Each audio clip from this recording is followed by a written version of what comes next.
Welcome, friends, to another edition of Wolff Responds.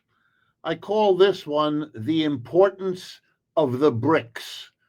And by that I mean, of course, the new global economic powerhouse comprised of those initials BRICS: Brazil, Russia, India, China, and South Africa.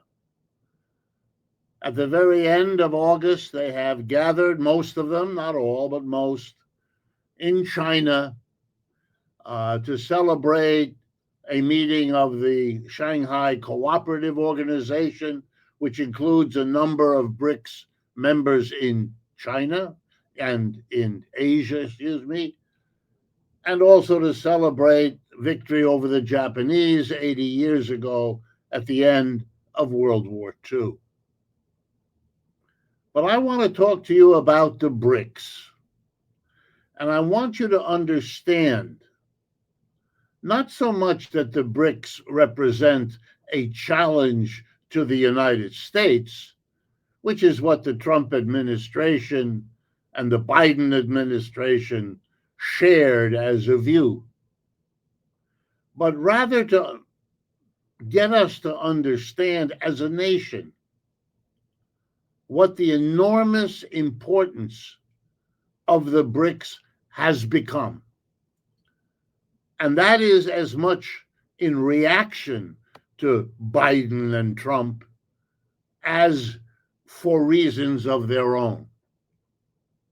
But I think when I'm done, in the few minutes I will take, will leave you with the impression that you ought to have, that we, you and I, are living through an historic transformation.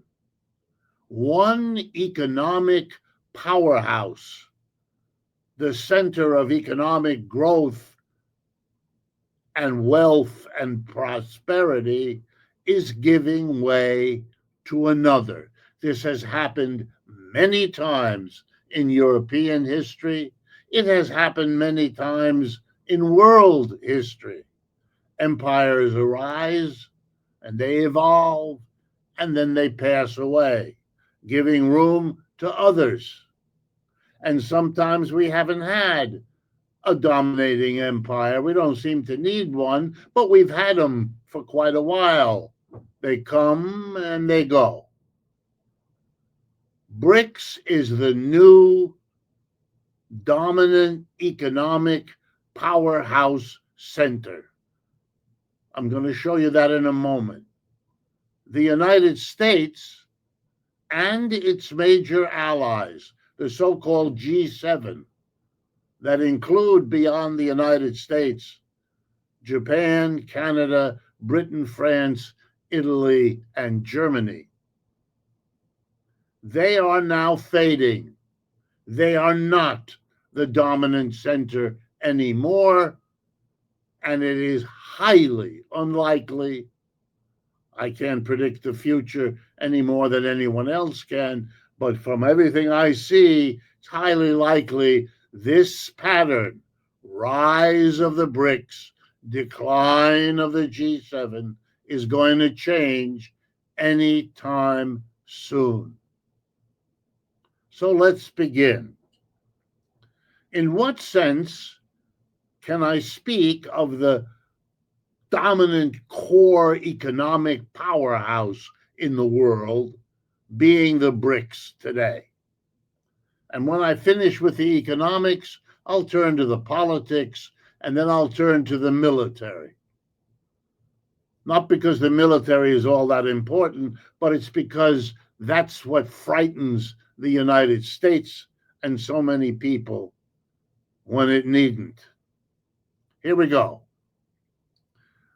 The simplest broad measure of economic bigness, economic power, economic strength is something called the GDP, the gross domestic product, the total value of goods and services produced in a year in a country. The United Nations and many others keep track of the GDP year in and year out of all countries. So we know, for example, what the GDP of the United States is, and we know what the GDP of China is. We likewise know, because we can add them up, what the GDP is of the United States and the 6 allies that make up the G7.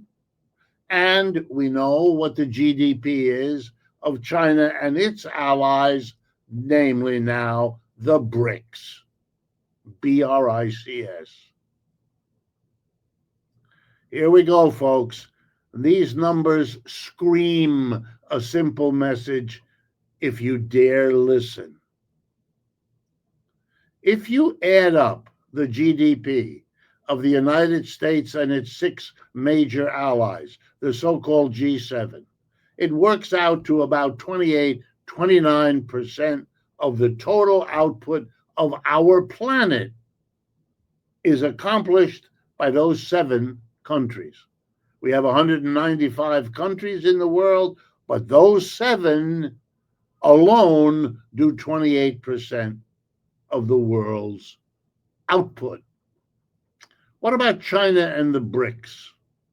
If you add them all up in the same way, they work out to be producing approximately 34 or 35% of the world's output. So please simply understand, China and the BRICS are a bigger, larger in terms of output, and therefore richer in terms of product than the G7. That's been true since the year 2020, and the gap between them gets larger each year since 2020, including 2024 and 2025, as I speak to you. But more than that, the GDP, if you break it down, will tell us what has happened to the core manufacturing industry at the base of any economy. And that we all know because you can see it. Industry, which was once something that characterized Western Europe, only and then moved out of Western Europe, which lost much of its industry because it moved to the United States, to Japan, to other parts of the world. Well, it keeps moving. It always did. It always does. And starting in the 1970s, large industrial corporations in the United States, most of them, discovered that they could make more money, become more profitable by doing 3 things in a big way. Number 1, move production out of the United States to China, India, Brazil, other places. Nobody put up a gun to their head. No one forced them. Not the foreign government, which never had the power, nor the American government. They demanded the American government help them move abroad, maintain the military all over the world to make it safe to do business at a great distance. But they went and they set up their factories over there and they closed them here. And we all know which parts of America, New England, the Rust Belt, and large of the parts of the rest of the United States sit empty and idle because those companies made more money. If you were a shareholder, you got a piece of the extra profits, which is why the stock market does real well while the economy is hollowed out. The second thing they did was replace workers with machines, automation. And the third thing they did is bring in cheap immigrants. When you can't make more money by going over there where the cheap labor is, you bring it here.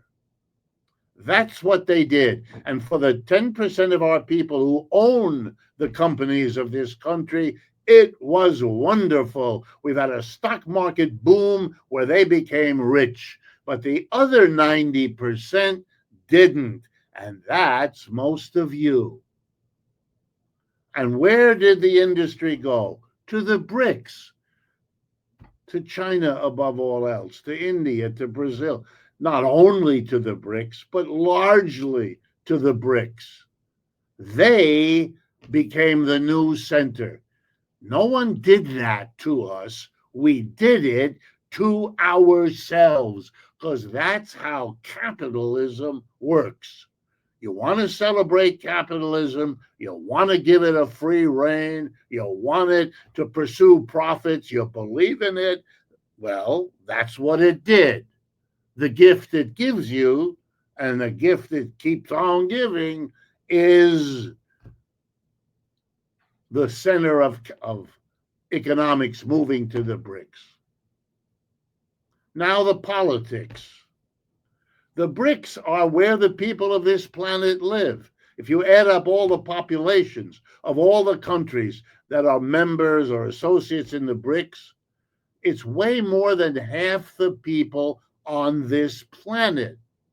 The population of the United States is 4.5%. If you add the G7, double it. Be generous, maybe 12%. 12% in the G7, 50 to 60%, if not more, in the BRICS.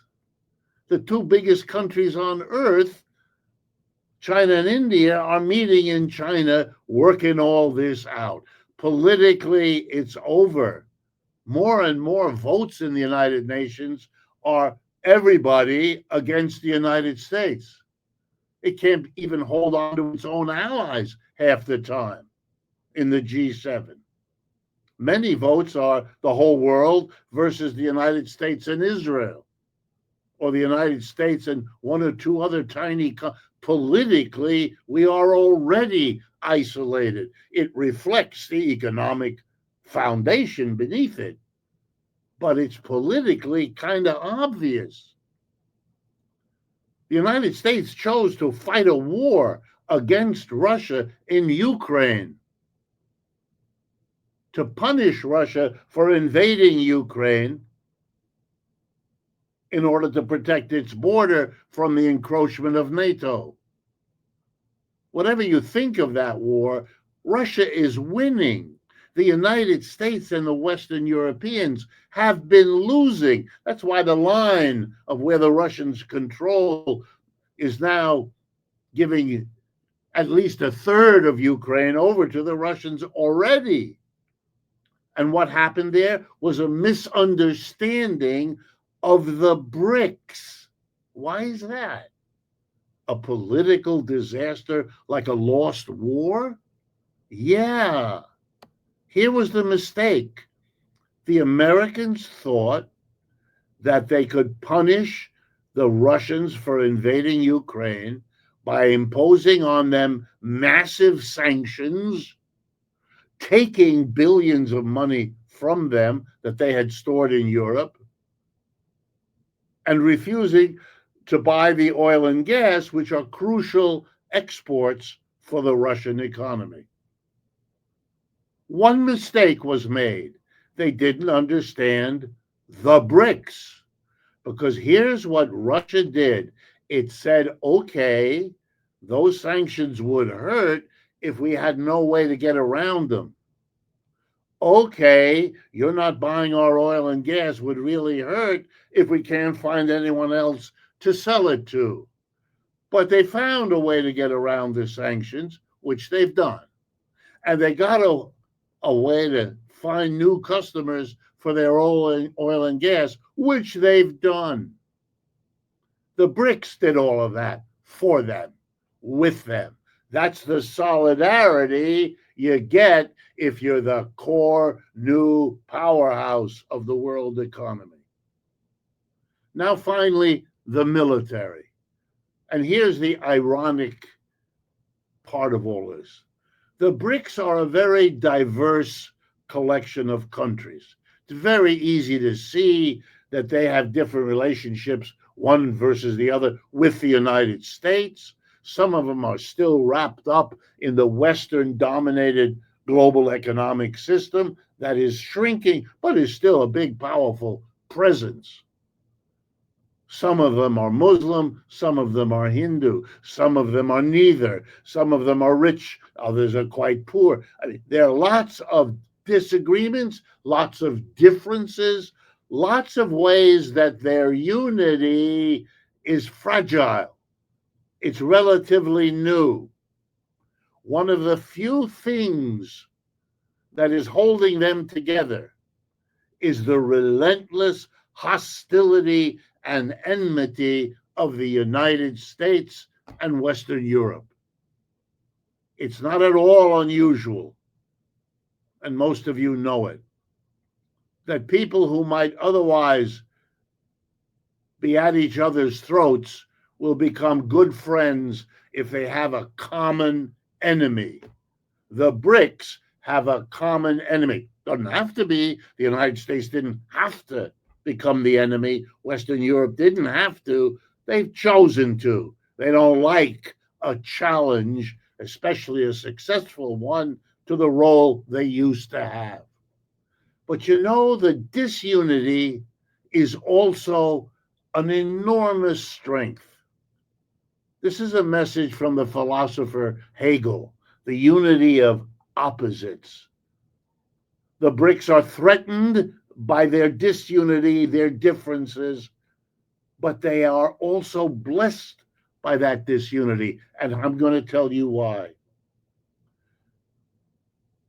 Their disunity means they're not all relying on one of their number to be the military powerhouse.